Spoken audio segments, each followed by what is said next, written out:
Bonjour à tous et bienvenue dans cette nouvelle édition du Non-Stop Info. Voici les titres. Le Kenya et Djibouti s'accordent sur une exemption mutuelle de visa pour leurs ressortissants. Les enjeux de cette disposition sont importants. Il s'agit notamment de stimuler le commerce entre les deux pays.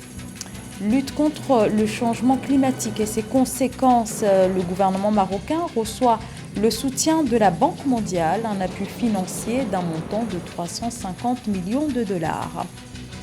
Puis la convention des partenariats d'ingénieurs referme ses portes ce vendredi 16 juin au Kenya. Le développement du secteur des industries est au cœur de cette rencontre. Afin de faciliter la circulation des biens et des personnes, le Kenya et Djibouti ont signé un accord sur l'exemption de visa pour leurs ressortissants. L'accord bilatéral a été conclu dimanche dernier dans le cadre de la visite à Djibouti du chef de l'État kényan William Ruto, reçu par le président djiboutien Ismaël Omar Guelleh. Les précisions dans ce sujet de Mildred Yamou. Les Djiboutiens n'auront plus besoin de visa pour se rendre au Kenya et vice-versa. L'accord de suppression des exigences de visa entre le Kenya et Djibouti a été conclu le 11 juin 2023 lors d'une rencontre entre le président kényan William Ruto et son homologue djiboutien Ismaël Omar Guelleh à Djibouti. La décision vise à stimuler le commerce, les investissements et le trafic aérien, tout en renforçant l'intégration africaine et les relations entre les deux pays. C'est une décision à apprécier parce que ça fait partie des exigences que le peuple africain demande même à ses dirigeants, d'ouvrir l'espace africain à la libre circulation. Sans cette libre circulation, on ne peut pas construire ce qu'on appelle la citoyenneté communautaire en Afrique. Et il est important que ce type de signature se multiplie entre les différents pays du continent. Dans le cadre de cette mesure, le Kenya et Djibouti ont convenu de la reprise des vols directs entre les deux pays. Les deux dirigeants ont également convenu d'améliorer la coordination sur la migration de la main-d'œuvre et de créer le Conseil d'affaires Kenya-Djibouti en vue de stimuler les échanges entre leurs pays. En outre, le Kenya offrira 300 postes dans des établissements d'enseignement supérieur aux étudiants djiboutiens, aux mêmes frais que les étudiants kenyans, tandis que Djibouti fournira du personnel aux institutions de formation kenyanes pour former les étudiants à l'apprentissage de la langue française. Les deux pays sont séparés juste par l'Éthiopie et il serait important qu'on annule ces visas-là pour qu'il y ait une facilité de mouvement entre Djibouti et le Kenya. Et cela entre en droite ligne avec la zone de libre-échange continentale. Il ne faudrait pas que ça se limite seulement au niveau de la libre circulation des personnes, que ça soit aussi au niveau de la facilitation du commerce intra-africain entre les deux pays. Plusieurs accords ont été conclus entre le président kényan et son homologue djiboutien sur une synergie d'action dans les domaines de la santé, de la culture, des infrastructures, des technologies de l'information et de la communication, de l'éducation, du tourisme, des sports et des arts, de l'énergie et de l'agriculture. Les deux pays prévoient notamment la production de l'énergie géothermique et un cadre permettant la reconnaissance réciproque des certificats délivrés par leurs établissements d'enseignement supérieur respectifs. Dans l'actualité également, la dissolution au Mali du parti PSDA. Dans son jugement, la justice a condamné ce 15 juin le parti d'opposition pour trouble à l'ordre public et atteinte à la souveraineté nationale. Une procédure avait été engagée en avril dernier contre le parti social-démocrate africain après une requête introduite par le ministère malien de l'administration territoriale suite à des propos qu'aurait tenus le président du parti Ismaël Sako, dans lesquels il avait émis des critiques à l'encontre du Premier ministre Choguel Maïga. Paul-Henri Sandaogo Damiba veut retourner dans son pays, le Burkina Faso. Depuis octobre 2022 et son départ de Ouagadougou, l'ancien président de la transition vit en exil à Lomé au Togo. Dans une lettre, il formule le souhait que les autorités de transition facilitent dans les mois à venir son retour auprès de sa famille. Des mots adressés à celui à la tête du pouvoir, le capitaine Ibrahim Traoré. Samantha Saberou Saboubanga. L'ancien président de la transition du Burkina Faso, le lieutenant-colonel Paul-Henri Sandaogo Damiba, souhaite regagner son pays. C'est depuis Lomé au Togo, où il est exilé, que l'ancien président de la transition a écrit une lettre à l'actuel chef de l'État, le capitaine Ibrahim Traoré, informe les médias locaux. La demande de l'ex-président, le lieutenant-colonel Sandaogo Damiba, est une demande pertinente pour pouvoir rentrer retrouver ses proches après 9 mois aujourd'hui qu'il est en exil. Mais lorsque nous analysons la situation, est-ce que c'est le moment maintenant? Parce qu'il ne faut pas oublier que la situation sécuritaire, même si l'on dit qu'il y a des avancées notables sur le terrain, il faut comprendre que la machine n'est pas encore bien huilée. Le lieutenant-colonel, qui désire retrouver sa famille dans les mois à venir, a demandé au capitaine Ibrahim Traoré de faciliter son retour. L'ancien chef de l'État, Paul-Henri Sandaogo Damiba, qui est arrivé au pouvoir en renversant le président Roch-Marc Christian Kaboré, a à travers une lettre fait des suggestions au capitaine Traoré dans le cadre de la lutte contre le terrorisme. Selon la presse locale, la lettre confidentielle qui date du 31 mars 2023 a été bien reçue par le chef de l'État, le capitaine Ibrahim Traoré. Il faut d'abord créer des conditions d'unité, de cohésion au sein de l'armée nationale avant de faciliter le retour de certaines autorités militaires. Parce que dans une armée où il y a des suspicions d'un camp contre l'autre, où il y a des suspicions de fractures entre la vieille garde et la jeune garde, il faut d'abord prendre les dispositions qui s'imposent avant de pouvoir laisser le président revenir au pays.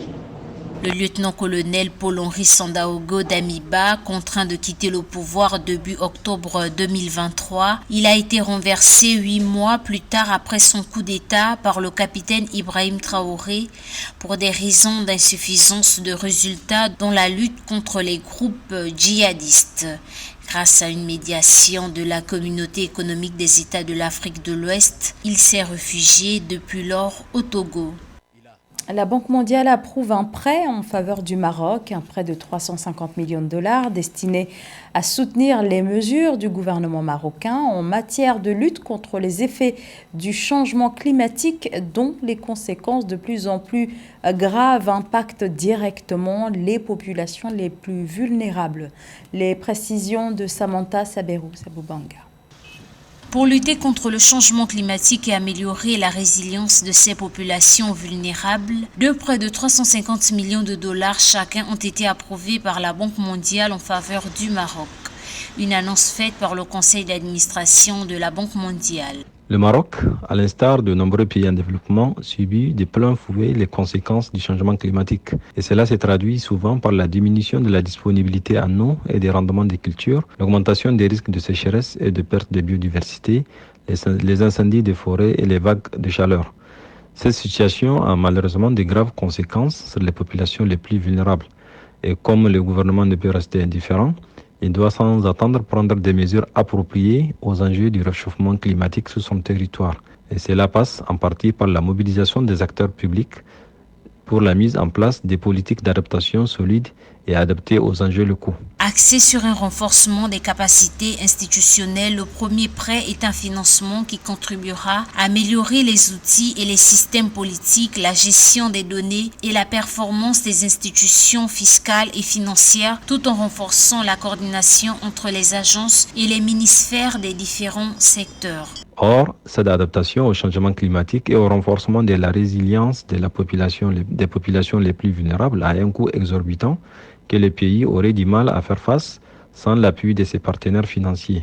Ainsi, ces prêts de la Banque mondiale arrivent à point nommé car il devra aider le gouvernement marocain à accélérer la mise en œuvre de ses contributions déterminées au niveau national qui soulignent les engagements du Royaume à lutter contre le réchauffement de la planète grâce à la réduction de ses émissions de gaz à effet de serre ainsi que sa résolution de renforcer la résilience du pays face aux chocs climatiques. Le second prêt, quant à lui, est un financement additionnel pour continuer d'accompagner la mise en œuvre d'un système de protection sociale moderne et efficace en prolongeant du projet de réponse d'urgence de la protection sociale face à la Covid-19 du Maroc. Notons que cette série de financements vient en appui aux réformes gouvernementales du royaume chérifien face à l'aggravation des impacts climatiques déjà ressentis. La convention des partenariats d'ingénieurs s'est poursuivie ce jeudi au Kenya. Cette 4e édition est placée sous la thématique de la croissance de l'économie. Alors, sont présents à cette convention des décideurs politiques, des experts du domaine de l'industrie, mais aussi des ingénieurs et des chercheurs notamment. Tous se sont rassemblés autour d'une réflexion commune, à savoir la meilleure façon de positionner le Kenya sur le marché mondial de l'innovation. Corinne Kamseoune.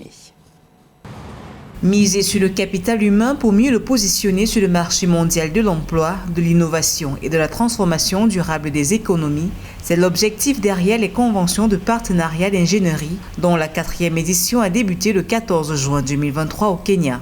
À l'ouverture des travaux, le président kenyan William Ruto a rappelé l'importance de ces rencontres, notamment dans le secteur des transports, alors que le Kenya dépense pour ce seul secteur 500 millions de dollars en produits pétroliers chaque mois.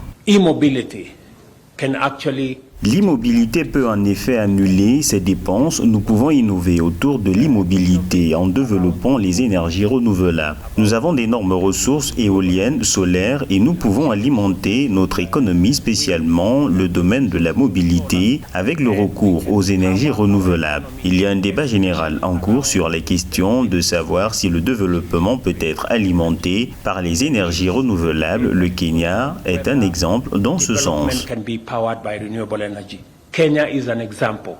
À l'horizon 2030, l'industrie devrait contribuer au produit intérieur brut kényan à hauteur de 20% selon le programme de développement en cours. Pour ce faire, les chaînes de valeur doivent être compétitives pour relever les défis de la qualité et de la quantité des produits dédiés à l'exportation. Pour ce faire, nous devons nous engager dans une transformation compétitive à grande échelle. La transformation industrielle, pour l'ajout de valeur en particulier, est le moyen le plus sûr de développer nos produits locaux, manufacturés, les importations ainsi que nos exportations. Dans le sillage des travaux de la 4e convention des partenariats d'ingénierie, le président William Ruto a annoncé l'ouverture dès le 1er juillet 2023 d'un portail d'enregistrement des projets d'ingénieurs pour un meilleur suivi des projets par le Conseil des ingénieurs du Kenya. Il a surtout insisté sur les défis de mise à jour, d'innovation, d'efficacité et de standardisation des formations des ingénieurs au niveau régional et continental. Le Camerounais Eric Emeniat est le nouveau président de la Fédération internationale de basketball Afrique, zone 4, zone qui regroupe 8 pays d'Afrique centrale. À 49 ans, Eric Emeniat prend la tête de l'institution. Le maire de Bangante, élu le 8 juin dernier à Maputo, au Mozambique, est attendu sur plusieurs fronts, mais cette fois au sein de la FIBA. Les précisions de Mildred Diamou. Accueil exceptionnel à l'aéroport international de Yaoundé-Simalène pour le Camerounais Eric Emeniat, qui préside désormais aux destinées de la zone 4 Afrique, de la Fédération internationale de basketball FIBA, également maire de la commune de Bangante, dans la région ouest du Cameroun. Eric Emeniat a été élu à ce poste le 8 juin 2023 à Maputo, Mozambique, en prélude à l'Assemblée générale de la FIBA Afrique, tenue du 9 au 10 juin 2023. Pour le nouveau président de la zone 4 de la FIBA Afrique, c'est une grande victoire pour la diplomatie sportive de son pays. En prenant la zone 4, la présidence de la zone 4, je pense que c'est une récompense du travail qui a été effectué toutes ces années-là. On a vu comment le basketball a évolué au Cameroun. Nous avons des joueurs en NBA. Donc je pense que c'est tout ça qui fait que nous sommes arrivés où nous sommes aujourd'hui avec la présidence donc, de la zone 4 pour les 4 prochaines années. Eric Niat a déjà sa feuille de route, fixant le développement du basketball dans la zone 4 FIBA Afrique comme principal défi. Il place la mise à niveau des équipes de la zone, l'amélioration du basketball des jeunes et des dames, l'équipement des sélections et la participation aux rencontres internationales parmi ces chantiers prioritaires pour une meilleure représentativité aux compétitions internationales. Le premier chantier qu'il faudra faire déjà, c'est faire l'état des lieux dans toutes les fédérations, dans tous les pays de la zone, voir un peu le niveau des différents championnats qui sont là, voir les niveaux des équipes nationales. En fonction de ça, c'est là qu'on pourra faire un meilleur assessment de ce qu'il y a à faire par pays. C'est une tâche ardue, c'est une tâche difficile, mais je pense que c'est faisable, c'est réalisable. On a la confiance des présidents des fédérations des autres pays. On a une feuille de route qui est claire et définie et chacun va prendre ses responsabilités pour développer le basket dans la sous-région. La FIBA Afrique Zone 4 regroupe 8 pays de l'Afrique centrale, à savoir le Cameroun, la République du Congo, le Gabon, la Guinée équatoriale, la République centrafricaine, la République démocratique du Congo, Sao Tomé et Principe et le Tchad. Jusqu'alors vice-président de la Fédération camerounaise de basketball, Eric Niat, est le promoteur de la Nzui Mentor Academy qui allie l'éducation et le sport, l'une des disciplines pratiquées étant le basketball, dont la renommée va au-delà des frontières camerounaises et africaines. C'était le journal de la rédaction. Merci de votre fidélité. L'information continue sur Africa 24.